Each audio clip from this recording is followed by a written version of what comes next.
ஒரு காட்டில் பறவைகள் கூட்டமாக வசித்து வந்தன. வேட்டையன் ஒருவன் பறவைகளை பிடிப்பதையே தொழிலாகக் கொண்டிருந்தான். அவன் நாள்தோறும் இவ்வாறு செய்தது பறவைகளுக்கு பெரும் கவலையாக இருந்தது.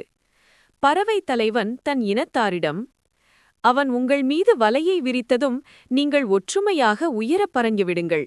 கொஞ்ச தூரம் சென்றதும் முள் மரத்தின் மீது இறங்கி வலையை அதில் தொங்கவிடுங்கள். வலை அறுந்துவிடும், நீங்கள் சுலபமாகத் தப்பிவிடலாம் என்று யோசனை கூறியது.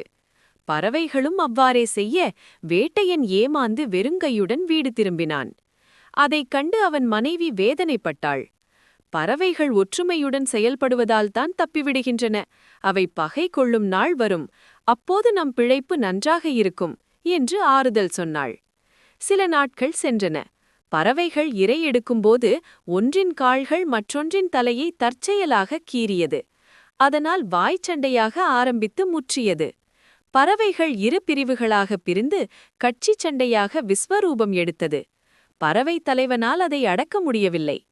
அச்சமயம் வேட்டையின் வலையை விரிக்க பறவைகள் சிக்கின.